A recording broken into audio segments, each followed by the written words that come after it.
اللہ تعالیٰ نے انسان کو یاد کرایا ہے کہ تو نے عبادت اپنے رب کی کرنی ہے، اور فرمایا رب تمہارا وہ ہے جس نے تمہارے لیے زمین کو فرش بنایا ہے، آسمان کو چھت بنایا ہے، اور آسمان سے پانی برسا کے تو زمین سے پھل اگائے ہیں، رزق لکم، وہ بھی تیرے کھانے کے لیے اگائے ہیں۔ وہ جو آسمان سے بارش برسا کے زمین سے سبز اور پھل اگائے ہیں تو وہ بھی تیرے لیے۔ جب سارا کچھ تیرے لیے بنایا تو بھی تو عبادت کرنا اپنے رب کی، پھر کسی کو اس کا شریک نہ ٹھہرا۔ ایک چیلنج بھی کیا قرآن مجید نے اس رکوع کے اندر،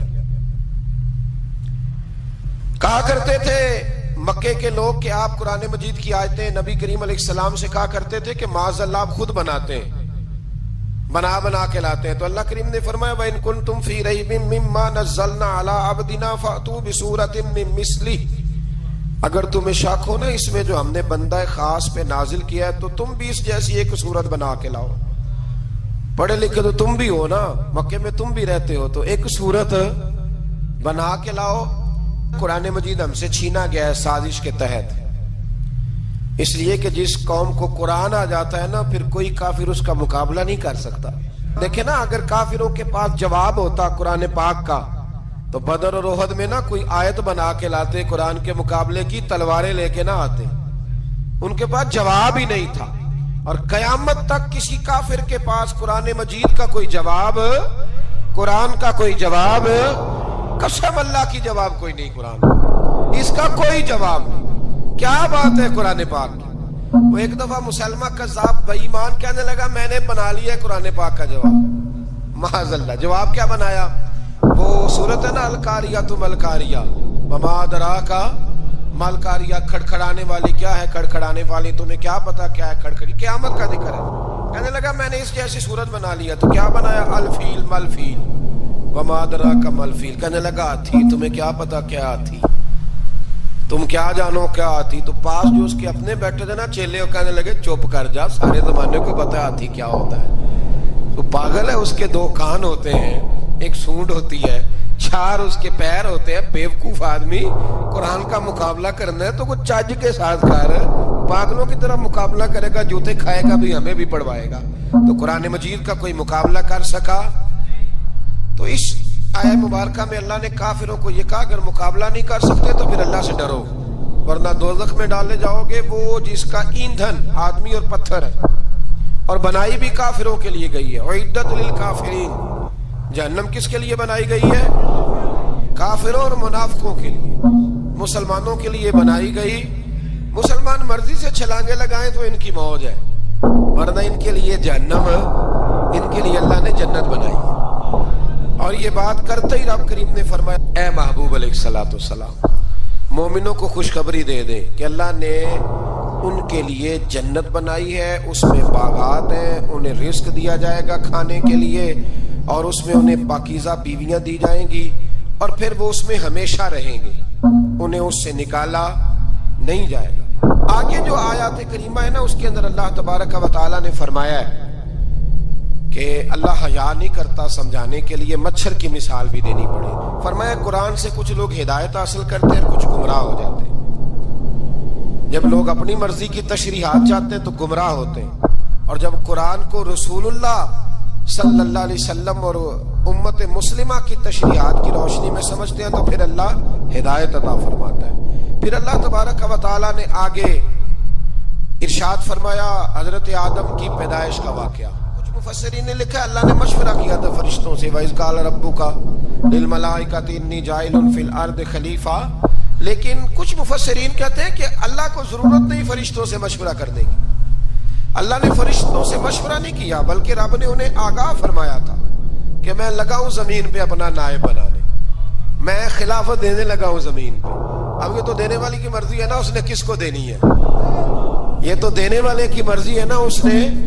تو کچھ لوگ کہتے ہیں کہ دینے والے سے زیادہ ہمیں پتہ ہے، تو فرشتوں کو بھی یہ اجتہادی خطا ہو گئی، کہنے لگے یا اللہ اسے نہ بنانا، یہ فساد کرے گا، یہ خون ریزیاں کرے گا۔ تو اللہ نے فرمایا جو میں جانتا ہوں وہ تم، اللہ اکبر، امام راضی فرماتے جب رمضان آتا ہے تو اللہ فرشتوں سے کہتا ہے ذرا یہ کھول کے دروازے دیکھو نا یہ زمین پہ کیا کر رہے ہیں. تم تو کہتے تھے فساد کریں گے اور یہ سارے تراویحاں پڑھ رہے ہیں. تم تو گویا کہتے تھے فساد کریں گے اور یہ تو دیکھو گویا رمضان کے روزے رکھ رہے ہیں. یہ تو میری یاد میں نکلے ہوئے ہیں. تم کچھ کہتے تھے اور دیکھو میں نے تمہیں کہا تھا نا جو میں جانتا ہوں وہ تم. اللہ نے پھر حضرت آدم علیہ السلام کو تمام زمانے کے علوم عطا کیے, علم سکھا لیا. تو فرشتوں سے کہا تم بھی ان چیزوں کے نام بتاؤ, تو وہ بتا سکے نہیں. اللہ نے فرمایا اب اس طرح کرو آدم کو سجدہ کرو. سب نے سجدہ کیا سوائے وہ. کہنے لگا یا اللہ صرف تجھے ہی کرنا ہے. کرنا بھی صرف اللہ کو چاہیے پر رب کے آگے بھی جھکنا چاہیے, اور جس کے سامنے رب جھکائے نا وہاں بھی. اور یہ جو عاجزی ہے نا, یہ جو جھکنا ہے یہ علم کے آگے ہے. ہماری مصیبت یہ ہے کہ ہم علم کے آگے بھی گردن جھکانے کو تیار نہیں ہوتے, وہاں بھی ہم خود عالم فاضل بن جاتے. تو فرمایا کہ سب سے کہا سجدہ کرو. سب نے سجدہ کیا سوائے ابلیس کے. تو پھر ہوا کیا وکان من الکافرین, وہ کافروں میں سے ہو گیا. پھر اللہ نے حضرت آدم کو اور جناب حوا کو نا مقام دے دیا جنت میں رہنے کے لیے, اور کہا سارا کچھ کھانا, درخت کے قریب نہ جانا. ابھی آپ کسی سے کہہ دیں تھوڑا سا کہ پیچھے نہ دیکھنا, یعنی اگر میری سمجھ لیں ادب کی وجہ سے کوئی 1.5-2 منٹ یا 6 منٹ نہیں بھی نہ دیکھے گا تو سوچے گا ضرور کہ پتہ نہیں اب پیچھے کیا ہے, مصیبت کیا ہے. یعنی آپ کہہ کے دیکھ لیں کسی کو پیچھے نہ دیکھنا. فطرت ہے نا انسان کی, وہ جستجو کرتا ہے کہ اس درخت کے پاس نہ جانا. تو حضرت حوا سلام اللہ علیہ کہتے ہیں دل میں خیال رہتا تھا کہ آخر ہے کیا درخت کے پاس. یہی انسان کا عقیدہ توحید ہے کہ جہاں سے رب منع کر دے وہاں وہ منع ہو جائے. اور یہ ان کی خطا نہیں تھی, یہ اللہ کی حکمت تھی, چونکہ رب نے تو پہلے کہہ دیا تھا بنایا ہی زمین کے لیے, تو یہ تو سارا کچھ ہونا تھا تو زمین پہ آنا تھا نا. تو حضرت حوا اور جناب آدم کے پاس شیطان آیا, اس کو نکال تو دیا تھا پر ابھی اس کا جنت میں آنا جانا بند نہیں ہوا تھا. یہ بھی اللہ کی حکمت تھی. تو وہ کہنے لگا تمہیں پتہ ہے بعد میں مر جاؤ گے. حضرت حوا کہنے لگی کیا موت بھی آئے گی؟ کہاں, اس کی تکلیف بھی بڑی ہوگی, تو پھر بچیں گے کیسے؟ تو کہنے لگے پھل کھا لو اس درخت کا. تو بچنے کے لیے پھل کھایا تھا. اس طرح لوگ آج بہت سارے کام بچنے کے لیے کرتے ہیں پر بچ سکتے, بچنے کے لیے پھل کھایا. تو اللہ نے فرمایا زمین پہ چلے جاؤ. تو حضرت آدم زمین پہ آئے, پھر کئی 100 سال روتے رہے. فتلقى آدم من ربه کلمات, تو پھر اللہ نے خود ہی جناب آدم کو کچھ کلمے سکھائے. علامہ اسماعیل حقی فرماتے ہیں وہ کلمے یہ تھے کہ حضرت آدم نے میرے نبی کا وسیلہ پیش کیا. اللہ کریم نے جناب آدم کی دعا کو مقبول فرما لیا. پھر آگے بنی اسرائیل کا ذکر آ جاتا ہے. اللہ تعالیٰ نے بنی اسرائیل, آج آپ اسی قوم کو یہودی کہتے ہیں, ان کو اللہ نے اس زمانے میں فضیلت عطا کی تھی بہت زیادہ. تو عرب کے اندر جب نبی پاک علیہ السلام نے اعلان نبوت کیا تو کچھ لوگوں نے یہ کہہ دیا کہ اگر یہ یہودی کلمہ پڑھ لیں گے تو ہم بھی پڑھ لیں گے. تو پھر اللہ نے انہیں یاد کرایا کہ تم اصل میں کیا ہو, تمہیں کلمہ پڑھنا چاہیے. تو اہل یہود کا تذکرہ کرتے کرتے رب کریم نے ایک بات یہ بھی ارشاد فرمائی کہ تم لوگوں کو تو کہتے رہے ہو کہ وہ نبی آنے والے ہیں, وہ نبی آنے والے ہیں, اور جب آ گئے ہیں تو ماننے کو تیار نہیں ہو. تو فرمایا تأمرون الناس بالبر وتنسون انفسکم وانتم تتلون الکتاب, لوگوں کو بھلائی کا حکم دیتے ہو اور اپنے آپ کو بھول جاتے ہو. افلا تعقلون, تمہیں عقل نہیں؟ پھر اللہ نے انہیں یہ بھی یاد کرایا کہ یاد کرو وہ زمانہ کہ جب فرعون نے خواب دیکھ لیا تھا کہ کوئی بچہ اس کی سلطنت کو تباہ کرے گا, تو پھر اس نے تمہارے بچوں کو ذبح کرانا شروع کیا اور تمہاری بیٹیوں کو چھوڑتا تھا. فرمایا یہ بھی تو تم نے دیکھا, میں نے تمہیں پھر تم سے کہا جہاد کرو قوم عمالقہ کے خلاف, تو مقام طیہ میں جا کے یہ لوگ کہنے لگے ہم سے جہاد نہیں ہوتا. اللہ نے انہیں ایک میدان میں قید کر دیا. بڑی دلچسپ بات, قید تو لوگ ہوتے ہیں نا چار دیواری میں, تو اللہ نے بنی اسرائیل والوں کو جب انہوں نے کہا ہم جہاد نہیں کریں گے تو اللہ نے میدان میں قید کر دیا. میدان میں, یہ یاد رکھیں, جب انسان اللہ کی نافرمانی کرتا ہے تو اسے ایسی قید ملتی ہے جس کا اس نے تصور بھی نہیں کیا ہوتا. ایک میدان ہے مقام طیہ, قید ہو گئے. سارا دن سفر کرتے تھے, سارا دن, تو رات کو تھک کے سوتے تھے, صبح اٹھتے تھے نا جب, تو وہیں ہوتے تھے جہاں کل صبح چلے تھے. تو رب جب کسی کو قیدی بناتا ہے تو اسے زنجیروں کی سلاخوں کی ضرورت ہے. دعا فرمائے اللہ تبارک و تعالی غموں سے نجات عطا فرمائے. یہ دعا فرمائے. ایسی قید دیتا ہے کہ جس سے پھر چھٹکارا ہو سکتا. تو بنی اسرائیل کا بہت زیادہ تذکرہ اس بارے میں اللہ تبارک و تعالی نے پھر بیان کیا اور پھر کہا کہ انہیں جو حکم دیا جاتا تھا یہ اس کی سرتابی کرتے تھے. پھر اللہ نے ان پر ذلت نازل کر دی اور یہ ہمیشہ اس کا شکار رہے. قوم سبت کا ذکر فرمایا اللہ نے. ہفتے والے دن کچھ لوگ نافرمانی کرتے تھے. ہمارے بھی ہیلے بہانے ہیں نا آج کل کاروبار میں. تو اسی سپارے کی آیت نمبر 65 کے اندر اللہ تعالیٰ نے حضرت داؤد کی قوم کا ذکر کیا کہ اللہ نے انہیں حکم دیا تھا کہ ہفتے والے دن مچھلیاں نہیں پکڑنی. تو وہ کہتے تھے چلو ہاتھ لگا کے نہیں پکڑنی, ہاتھ لگا کے. وہ ہمارے لوگ ہیلے بہانے تلاش کر لیتے ہیں نا. وہ بڑے جناب انشورنس والا آ گیا, اب وہ بینک والا آ گیا, وہ فلانے صاحب آ گئے, وہ تروڑ مروڑ کے کہانیاں باتیں, اور پھر ہمیں بھی رستے مل جاتے ہیں بچنے کے. مفتی صاحب نے کہہ دیا تھا ایک مولانا سے میں نے ان کو کہا ہفتے والے دن مچھلیاں نہیں پکڑنی. کہا نہیں پکڑتے, چھوٹے چھوٹے حوض بنا لیے. تو مچھلیاں زیادہ آتی تھی اس دن, یہ بھی اللہ کی قدرت تھی. نماز کے وقت گاہک زیادہ آتے ہیں, یہ اس کی قدرت ہوتی ہے. تو وہ مچھلیاں حوض میں جمع ہو جاتی. یوں سمجھ لیں کہ جال انہوں نے لگا لیے ہوئے تھے, تو جال میں وہ پھنستی رہتی تھی, حوضوں میں آتی رہتی تھی. ہفتے کو نہیں پکڑتے تھے, اتوار کو پکڑ لیتے تھے. تو پھر اللہ نے انہیں سزا دی. فرمایا تماشے کرتے ہو اللہ کے حکم کے ساتھ. کیا سزا دی؟ فَقُلْنَا لَهُمْ كُونُوا قِرَادَةً خَاسِئِينَ. فرمایا بندر بن جاؤ دھتکارے ہوئے. جو رزق حرام طریقے سے کماتے تھے رب انہیں بندر بنا دیتا تھا. ابھی بھی میں نے دیکھے ہیں بڑے بڑے تاجر پاگلوں جیسی زندگی گزار رہے ہیں. نفسیاتی طور پہ سکون نہیں ہے, کروڑوں روپیہ پڑا ہے. کیوں؟ اس لیے کہ رب کے بتائے ہوئے طریقے کے مطابق تجارت نہیں کرتے. آگے ایک اور دلچسپ بات آ گئی. بنی اسرائیل کے اندر نا ایک شخص نے اپنے چچا کو قتل کر دیا جائیداد کے لیے. یہ دیکھیں کب سے لوگ جائیداد کے لیے قتل کرتے آ رہے ہیں. چچا کو قتل کر دیا, اور قتل کر کے حضرت موسیٰ علیہ السلام کے پاس آئے کہ میرے چچا کو کسی نے قتل کر دیا ہے, تو بتائیں کیا کرنا ہے. تو آپ نے فرمایا کہ گائے ذبح کرو اور اس کا ایک ٹکڑا مقتول کو مارو, مرنے والے کو. وہ خود اٹھ کے بتا دے گا مجھے کس نے قتل کیا ہے. اب ارادہ نہیں تھا گائے ذبح کرنے کا, تو بہانے کرنے لگے. ارادہ نہیں نہ ہوتا تو پھر کیا ہوتے ہیں, کہنے لگے گائے کس طرح کی ہو, بوڑھی ہو کہ بچی ہو, رنگ کیسا ہو, جوان ہو کہ چھوٹی ہو, حال میں ایک دفعہ چلنا سیکھ گئی ہو یا ابھی نہ سیکھی ہو. تو بتاتے گئے تو رب بھی شرطیں بیان کرتا گیا. گہرے زرد رنگ کی ہو, حال کے اندر اسے نہ چلایا گیا ہو, پانی نہ نکالا گیا ہو, نہ بچی ہو نہ جوان ہو, اس کے درمیان ہو. یہ ساری شرطیں کہاں پائی جاتی تھی؟ حضرت موسیٰ علیہ السلام کی قوم کا ایک شخص تھا جو اللہ کا ولی تھا. وہ جب انتقال کرنے لگا نا, اللہ اکبر, دیکھو رب ولیوں کی اولادوں پر بھی کتنا فضل فرماتا ہے. وہ جب انتقال کرنے لگا تو ایک اس کے پاس چھوٹی سی بچیا تھی, گائے کی بچی. اس نے جنگل میں چھوڑ دی. کہنے لگا یا اللہ میں تیرے نام پہ چھوڑتا ہوں, میرا بچہ جوان ہو جائے تو اسے دے دینا, اور تو سرمایہ ہی کوئی نہیں. بچہ بڑا ہوا تو بچہ بھی بڑا نیک تھا, اپنی ماں کا بڑا فرما بردار تھا. اس کی ماں نے کہا بیٹا تیرے باپ نے ایک گائے چھوڑی تھی.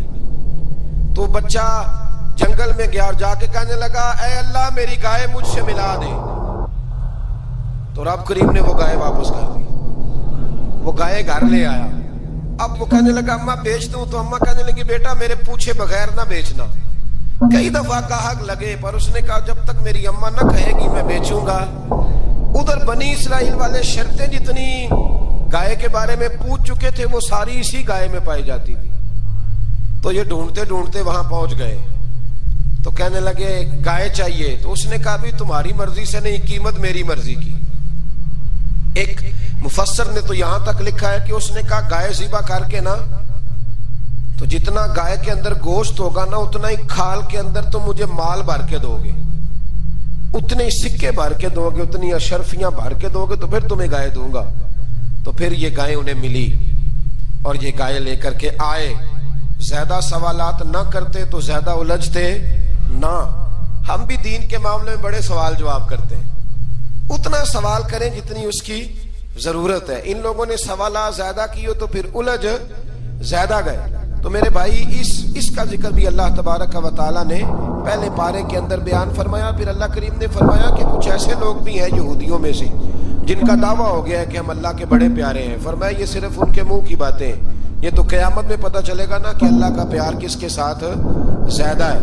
اور پھر یہ بھی یہودیوں نے دعویٰ کیا ہے, اسی پارے میں اللہ فرماتے ہیں کہ ان کا دعویٰ ہے کہ ہم اللہ کے بڑے پیارے ہیں, جنت میں ہم ہی جائیں گے. تو اللہ فرماتا ہے پھر مرنے کی دعا تو کرو, جنت میں تو مار کے جانا ہے. لیکن رب فرماتے ہیں یہ کبھی مرنے کی دعا نہیں کریں گے, اس لیے کہ انہیں پتہ ہے کہ ہم نے آخرت کے لیے کیا بھیجا. لے جی پہلا حکم آ گیا یا ایھا الذین آمنوا کہہ کے, پہلی آیت قرآن پاک پہلے سپارے میں پہلی آیت جس میں اللہ نے کہا یا ایھا الذین آمنوا. تو پہلا حکم آمنوا کہہ کے آیت نمبر 104 میں جو اللہ نے حکم دیا ہے نا, وہ نبی پاک کی تعظیم کا حکم. پہلا حکم ہی اللہ نے حضور کی عزت اور ناموس کا ارشاد فرمایا. پہلا اس ترتیب کے لحاظ سے وہ ہوا یہ کہ جب نبی پاک کو بات ارشاد کرتے تو صحابہ کرام اٹھ کے عرض کرتے رائینا یا رسول اللہ, حضور سمجھ نہیں آئی ذرا رعایت کر دیں. تو یہودیوں کی عبرانی زبان کے اندر نہ ذرا کھینچ کے پڑھتے تھے رائینا, تو اس کا معنی بنتا تھا معاذ اللہ اے ہمارے چرواہے. بکریاں چرانے والے کو بھی وہ رائینا کہتے تھے. تو جب صحابہ یہ کہنے لگے تو اللہ نے منع ہی کر دیا. فرمایا میرے محبوب کے غلاموں, اس لفظ کے پیچھے چھپ کے, اس لفظ کے پیچھے چھپ کے لوگ میرے نبی کی بے ادبی کر جاتے ہیں. تو جس لفظ کا کوئی ایک معنی بے ادبی والا بنتا ہو وہ لفظ بھی میرے نبی کے لیے نہ کہو. لفظ وہ والے کہو جس میں کوئی بے ادبی کا معنی نکلے نہ. یہاں لوگوں نے بڑے بڑے لفظ نہیں بول دیے, پھر کہتے میرا مطلب یہ تھا, میرا مطلب وہ تھا. تو نے وہ لفظ بولا کیوں جس کا کوئی غلط مطلب بھی نکل سکتا تھا. اللہ نے فرمایا یا ایھا الذین آمنوا لا تقولوا رائینا, اے ایمان والو رائینا کہو ہی نہ. تو یا اللہ کیا کہیں؟ فرمایا وقولوا انظرنا, تم کہو یا رسول اللہ ایک نظر فرمائیے. انداز دیکھیے, انظرنا ایک نظر. تو ہمارے بزرگ تو پہلے بڑے پیار والوں نے کہہ دیا یا رسول اللہ انظر حالنا. کہتے کہاں سے لاتے ہو جملے؟ میں نے کہا اللہ کی کتاب سے. یا رسول اللہ انظر حالنا یا حبیب اللہ اسمع قالا. تو تم کہو انظرنا, محبوب نظر کرم کرے, واسمعوا, اور کیا ضرورت ہے دوبارہ پوچھنے کی؟ اللہ کہتا ہے پہلے ہی دھیان سے سنا کرو, پہلے ہی واسمعوا, پہلے ہی احتیاط سے سنو. وللکافرین عذاب علیم, اور کافروں کے لیے دردناک عذاب ہے. لے جی اسی پارے میں اللہ تبارک و تعالیٰ نے پھر اہل یہود کا ذکر کیا. تو یہود کہنے لگے کہ ہم حضرت ابراہیم کے ماننے والے ہیں. تو اللہ کریم نے وہ بھی ذکر کیا کہ میں نے تو ابراہیم کو آزمایا ہے. وَإِذِ ابْتَلَىٰ إِبْرَاهِيمَ رَبُّهُ بِكَلِمَاتٍ فَأَتَمَّهُنَّ, ہم نے ابراہیم کو کچھ چیزوں سے آزمایا ہے, وہ ہماری آزمائش پہ پورے اترے. قَالَ إِنِّي جَاعِلُكَ لِلنَّاسِ إِمَامًا, تو پھر ہم نے انہیں کہا کہ ہم آپ کو پوری دنیا کا امام بنائیں گے. وہ آزمائش کیا تھی؟ آگ میں جانا بھی آزمائش, بیٹے کا نہ ہونا بھی آزمائش, بیٹا ہوا تو پھر اسے وادی غیر ذی زرع ان میں چھوڑ کے آنا بھی آزمائش, بڑا ہوا تو پھر ذبح کرنا بھی آزمائش. فرمایا جہاں جہاں آزمایا ہے نا, ابراہیم ہماری آزمائش میں پورے اترے. فرمایا تو مفت میں حضرت ابراہیم کی اولاد بنتے ہو اور ان کا نام لیتے ہو اور ان کے ساتھ اپنا تعلق بناتے ہو, دیکھو تو صحیح وہ کتنی آزمائشوں سے گزرے. تو اس کا بھی اللہ نے اسی میں ذکر فرمایا. اور پھر وہ بات کرتے تھے حضرت یعقوب کی اور حضرت اسحاق کی. تو فرمایا وہ تو ہمارے اتنے خاص بندے تھے کہ وصال کے وقت بھی انہوں نے اپنی اولادوں کو نصیحت فرمائی تھی کہ اللہ کی توحید پہ قائم رہنا. اس کا ذکر بھی اللہ نے اسی پارے میں بیان فرمایا. اور جو حضرت ابراہیم اور جناب اسماعیل نے کعبہ تعمیر کیا تو اس کا ذکر بھی اللہ تعالیٰ نے اسی بارے میں فرمایا. فرمایا جب وہ کعبہ بنا رہے تھے تو کہہ رہے تھے ربنا تقبل منا, کہہ رہے تھے اے اللہ بنا ہم نے دیا ہے پر مہربانی فرما ہم سے قبول فرما لے. تو جو آیہ کریمہ آخر میں عرض کرنا چاہتا ہوں اس پر بھی تھوڑی توجہ فرمائیں گے تو بات بڑی نکھر کے باہر آئے گی. یہ 16ویں رکوع کے اندر اللہ نے پھر یہود کا اور عیسائیت کا ذکر فرمایا. تو اللہ کریم نے ایک بات ارشاد فرمائی. یہودیوں کے ہاں جب کوئی بچہ پیدا ہوتا تھا پیلے رنگ کے ساتھ اس کو رنگتے تھے, یا کوئی خاص رنگ تھا ان کا. بچہ پیدا ہوتا تو اس پر وہ رنگ چڑھاتے کہ یہ جی ہمارے مذہب کا رنگ ہے. ہمارے ہاں بھی رسمیں ہیں نا اپنی اپنی، معاذ اللہ اپنی اپنی نہیں ہونی چاہیے، اللہ رسول کا حکم ہونا چاہیے. تو یہودیوں کے ہاں بچہ پیدا ہوتا تو ایک خاص رنگ چڑھاتے، عیسائیوں کے ہاں پیدا ہوتا تو وہ بھی ایک خاص رنگ چڑھاتے. تو مسلمانوں کے ہاں بچے پیدا ہوئے تو انہوں نے بھی توجہ کی کہ یہ کیا ہو رہا ہے. تو رب کریم نے فرمایا صبغۃ اللہ، رنگ اللہ کا ہی ہے. ومن احسن من اللہ صبغہ، اور فرمایا اللہ کے رنگ سے زیادہ خوبصورت کس کا رنگ ہو سکتا ہے. اللہ کا رنگ کیا ہے؟ لا الہ الا اللہ محمد الرسول اللہ صلی اللہ علیہ. فرمایا نیلے پیلے کالے رنگ نہ چڑھاؤ، اپنے ذہن پر توحید و رسالت کا رنگ چڑھاؤ. یہ سب سے بہترین رنگ ہے. اگر تمہارے ذہنوں پر رب رسول کی توحید کا رنگ چڑھ گیا تو یہ وہ والا رنگ ہے، پھر تمہیں کسی اور رنگ کی طرف جانے کی ضرورت نہیں پڑے گی. تو فرمایا رنگ وہ پیدا کرو جو توحید کا ہے، رسالت کا ہے، اس رنگ کی توجہ کرو. قرآن مجید کے اس پارے میں اللہ کریم نے مختلف باتیں بیان کر کے آخری رکوع میں یہ جو رنگ کا ذکر فرمایا نا، تو یہ لگتا ہے پورے پارے کا خلاصہ ہے کہ رب کریم نے فرمایا اصل بات یہ ہے کہ تمہاری سوچوں پہ رب رسول کی توحید و رسالت کا رنگ ہونا چاہیے. ہر وقت بچہ پیدا ہو کو دنیا سے جائے تو رنگ کس کا ہونا چاہیے؟ اللہ رسول کے. اور فرمایا رب تمہارا وہ ہے جس نے تمہارے لیے زمین کو فرش بنایا ہے، آسمان کو چھت بنایا ہے، اور آسمان سے پانی برسا کے تو زمین سے پھل اگائے ہیں. رزقا لکم، وہ بھی تیرے کھانے کے لیے اگائے ہیں. وہ جو آسمان سے بارش برسا کے زمین سے سبز اور پھل اگائے ہیں تو وہ بھی تیرے لیے. جب سارا کچھ تیرے لیے بنایا تو بھی تو عبادت کرنا اپنے رب کی، پھر کسی کو اس کا شریک نہ ٹھہرا. ایک چیلنج بھی کیا قرآن مجید نے اس رکوع کے اندر. کہا کرتے تھے مکے کے لوگ کہ آپ قرآن مجید کی آیتیں نبی کریم علیہ السلام سے کہا کرتے تھے کہ معاذ اللہ آپ خود بناتے ہیں، بنا کے لاتے ہیں. تو اللہ کریم نے فرمایا وَإِن كُنتُمْ فِي رَيْبٍ مِّمَّا نَزَّلْنَا عَلَىٰ عَبْدِنَا فَأْتُوا بِسُورَةٍ مِّن مِّثْلِهِ، اگر تمہیں شک ہو نا اس میں جو ہم نے بندہ خاص پہ نازل کیا ہے تو تم بھی اس جیسی ایک صورت بنا کے لاؤ. پڑھے لکھے تو تم بھی ہو نا، مکے میں تم بھی رہتے ہو، تو ایک صورت بنا کے لاؤ. قرآن مجید ہم سے چھینا گیا ہے سازش کے تحت، اس لیے کہ جس قوم کو قرآن آ جاتا ہے نا پھر کوئی کافر اس کا مقابلہ نہیں کر سکتا. دیکھیں نا اگر کافروں کے پاس جواب ہوتا قرآن پاک کا تو بدر اور احد میں نا کوئی آیت بنا کے لاتے قرآن کے مقابلے کی، تلواریں لے کے نہ آتے. ان کے پاس جواب ہی نہیں تھا. اور قیامت تک کسی کافر کے پاس قرآن مجید کا کوئی جواب، قرآن کا کوئی جواب، قسم اللہ کی جواب کوئی نہیں قرآن کا، اس کا کوئی جواب نہیں. کیا بات ہے قرآن پاک کی. وہ ایک دفعہ مسلمہ قذاب بے ایمان کہنے لگا میں نے بنا لیا قرآن پاک کا جواب. معاذ اللہ، جواب کیا بنایا؟ وہ سورت ہے نا القاریۃ مالقاریہ، وما ادراک مالقاریہ، کھڑکھڑانے والی. کیا ہے کھڑکھڑانے والی؟ تمہیں کیا پتا کیا ہے کھڑکھڑی؟ قیامت کا ذکر ہے. کہنے لگا میں نے اس جیسی صورت بنا لیا. تو کیا بنایا؟ الفیل ملفیل، وما ادراک ملفیل. کہنے لگا ہاتھی، تمہیں کیا پتا کیا ہاتھی، تم کیا جانو کیا ہاتھی. تو پاس جو اس کے اپنے بیٹھے تھے نا چیلے، کہنے لگے چپ کر جا، سارے زمانے کو پتا ہے ہاتھی کیا ہوتا ہے. تو پاگل ہے، اس کے دو کان ہوتے ہیں، ایک سونڈ ہوتی ہے، چار اس کے پیر ہوتے ہیں. بیوقوف آدمی قرآن کا مقابلہ کرنا ہے تو کچھ چج کے ساتھ کر. پاگلوں کی طرح مقابلہ کرے گا، جوتے کھائے گا بھی، ہمیں بھی پڑھوائے گا. تو قرآن مجید کا کوئی مقابلہ کر سکا؟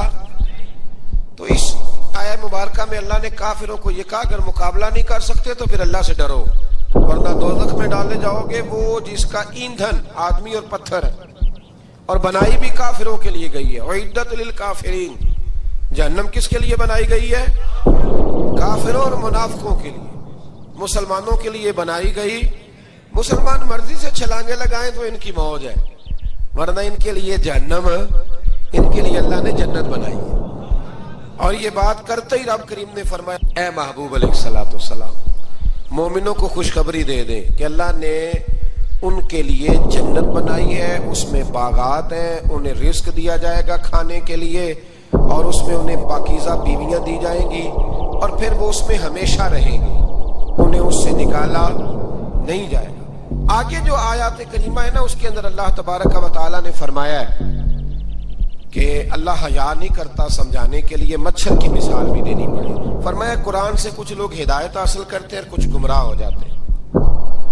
جب لوگ اپنی مرضی کی تشریحات چاہتے ہیں تو گمراہ ہوتے ہیں، اور جب قرآن کو رسول اللہ صلی اللہ علیہ وسلم اور امت مسلمہ کی تشریحات کی روشنی میں سمجھتے ہیں تو پھر اللہ ہدایت عطا فرماتا ہے.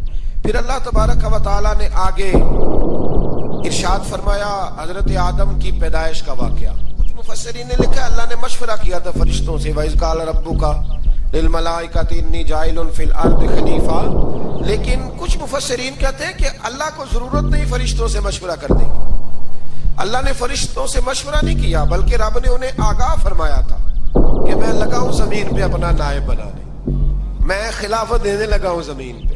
اب یہ تو دینے والی کی مرضی ہے نا اس نے کس کو دینی ہے، یہ تو دینے والے کی مرضی ہے نا اس نے.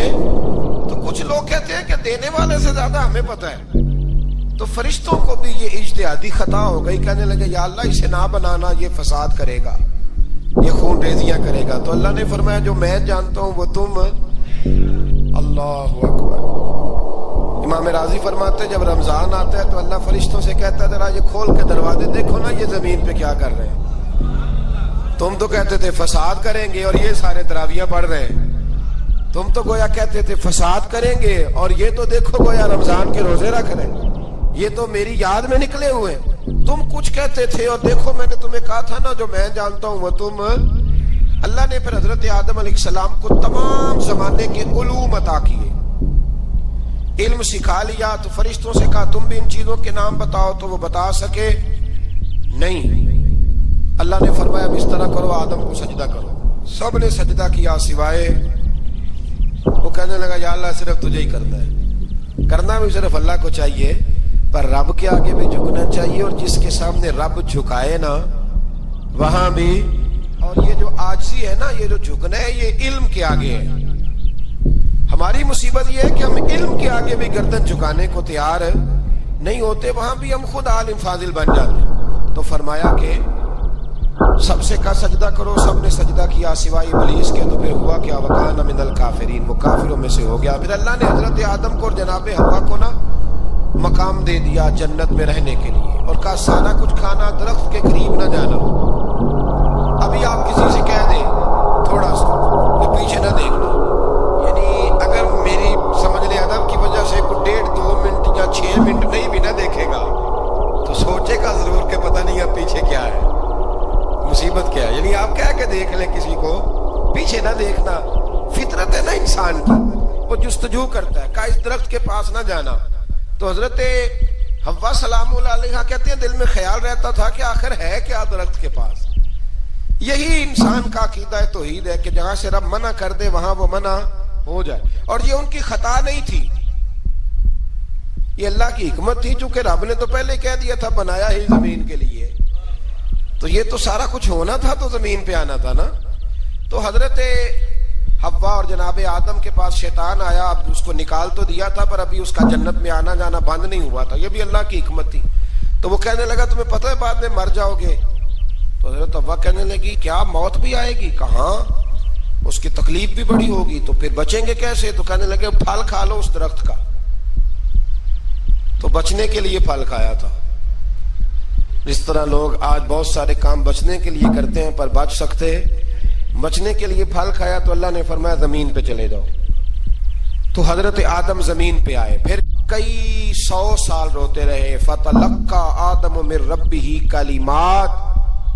تو پھر اللہ نے خود ہی جناب آدم کو کچھ کلمے سکھائے.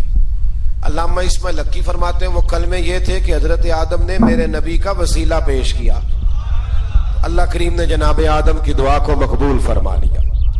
پھر آگے بنی اسرائیل کا ذکر آ جاتا ہے. اللہ تعالیٰ نے بنی اسرائیل، آج آپ اسی قوم کو یہودی کہتے ہیں، ان کو اللہ نے اس زمانے میں فضیلت عطا کی تھی بہت زیادہ. تو عرب کے اندر جب نبی پاک علیہ السلام نے اعلان نبوت کیا تو کچھ لوگوں نے یہ کہہ دیا کہ اگر یہ یہودی کلمہ پڑھ لیں گے تو ہم بھی پڑھ لیں گے. تو پھر اللہ نے انہیں یاد کرایا کہ تم اصل میں کیا ہو، تمہیں کلمہ پڑھنا چاہیے. تو اہل یہود کا تذکرہ کرتے کرتے رب کریم نے ایک بات یہ بھی ارشاد فرمائی کہ تم لوگوں کو تو کہتے رہے ہو کہ وہ نبی آنے والے ہیں، وہ نبی آنے والے ہیں، اور جب آ گئے ہیں تو ماننے کو تیار نہیں ہو تو فرمایا تأمرون الناس بالبر وتنسون انفسکم وانتم تتلون الکتاب، لوگوں کو بھلائی کا حکم دیتے ہو اور اپنے آپ کو بھول جاتے ہو، افلا تعقلون، تمہیں عقل نہیں؟ پھر اللہ نے انہیں یہ بھی یاد کرایا کہ یاد کرو وہ زمانہ کہ جب فرعون نے خواب دیکھ لیا تھا کہ کوئی بچہ اس کی سلطنت کو تباہ کرے گا، تو پھر اس نے تمہارے بچوں کو ذبح کرانا شروع کیا اور تمہاری بیٹیوں کو چھوڑتا تھا۔ فرمایا یہ بھی تو تم نے دیکھا، میں نے تمہیں پھر تم سے کہا جہاد کرو قوم عمالقہ کے خلاف، تو مقام طیہ میں جا کے یہ لوگ کہنے لگے ہم سے جہاد نہیں ہوتا۔ اللہ نے انہیں ایک میدان میں قید کر دیا۔ بڑی دلچسپ بات، قید تو لوگ ہوتے ہیں نا چار دیواری میں، تو اللہ نے بنی اسرائیل والوں کو جب انہوں نے کہا جہاد نہیں کریں گے تو اللہ نے میدان میں قید کر دیا۔ میدان میں، یہ یاد رکھیں، جب انسان اللہ کی نافرمانی کرتا ہے تو اسے ایسی قید ملتی ہے جس کا اس نے تصور بھی نہیں کیا ہوتا۔ ایک میدان ہے مقام طیہ، قید ہو گئے، سارا دن سفر کرتے تھے، سارا دن، تو رات کو تھک کے سوتے تھے، صبح اٹھتے تھے نا جب، تو وہیں ہوتے تھے جہاں کل صبح چلے تھے۔ تو رب جب کسی کو قیدی بناتا ہے تو اسے زنجیروں کی، سلاخوں کی ضرورت، دعا فرمائے اللہ تبارک و تعالی غموں سے نجات عطا فرمائے، یہ دعا فرمائے۔ ایسی قید دیتا ہے کہ جس سے پھر چھٹکارا ہو سکتا۔ تو بنی اسرائیل کا بہت زیادہ تذکرہ اس بارے میں اللہ تبارک و تعالی نے پھر بیان کیا، اور پھر کہا کہ انہیں جو حکم دیا جاتا تھا یہ اس کی سرتابی کرتے تھے، پھر اللہ نے ان پر ذلت نازل کر دی اور یہ ہمیشہ اس کا شکار رہے۔ قوم سبت کا ذکر فرمایا اللہ نے، ہفتے والے دن کچھ لوگ نافرمانی کرتے، ہمارے بھی ہیلے بہانے ہیں نا آج کل کاروبار میں۔ تو اسی سپارے کی آیت نمبر 65 کے اندر اللہ تعالیٰ نے حضرت داؤد کی قوم کا ذکر کیا کہ اللہ نے انہیں حکم دیا تھا کہ ہفتے والے دن مچھلیاں نہیں پکڑنی، تو وہ کہتے تھے چلو ہاتھ لگا کے نہیں پکڑنی، ہاتھ لگا کے۔ وہ ہمارے لوگ ہیلے بہانے تلاش کر لیتے ہیں نا، وہ بڑے جناب انشورنس والا آ گیا، اب وہ بینک والا آ گیا، وہ فلانے صاحب آ گئے، وہ تروڑ مروڑ کے کہانیاں باتیں، اور پھر ہمیں بھی رستے مل جاتے ہیں بچنے کے۔ مفتی صاحب نے کہہ دیا تھا، ایک مولانا سے میں نے ان کو کہا ہفتے والے دن مچھلیاں نہیں پکڑنی، کہا نہیں پکڑتے، چھوٹے چھوٹے حوض بنا لیے۔ تو مچھلیاں زیادہ آتی تھی اس دن، یہ بھی اللہ کی قدرت تھی، نماز کے وقت گاہک زیادہ آتے ہیں، یہ اس کی قدرت ہوتی ہے۔ تو وہ مچھلیاں حوض میں جمع ہو جاتی، یوں سمجھ لیں کہ جال انہوں نے لگا لیے ہوئے تھے، تو جال میں وہ پھنستی رہتی تھی، حوضوں میں آتی رہتی تھی، ہفتے کو نہیں پکڑتے تھے، اتوار کو پکڑ لیتے تھے، تو پھر اللہ نے انہیں سزا دی۔ فرمایا تماشے کرتے ہو اللہ کے حکم کے ساتھ، کیا سزا دی؟ فَقُلْنَا لَهُمْ كُونُوا قِرَادَةً خَاسِئِينَ، فرمایا بندر بن جاؤ دھتکارے ہوئے۔ جو رزق حرام طریقے سے کماتے تھے رب انہیں بندر بنا دیتا تھا۔ ابھی بھی میں نے دیکھے ہیں بڑے بڑے تاجر پاگلوں جیسی زندگی گزار رہے، نفسیاتی طور پہ سکون نہیں ہے، کروڑوں روپیہ پڑا ہے، کیوں؟ اس لیے کہ رب کے بتائے ہوئے طریقے کے مطابق تجارت نہیں کرتے۔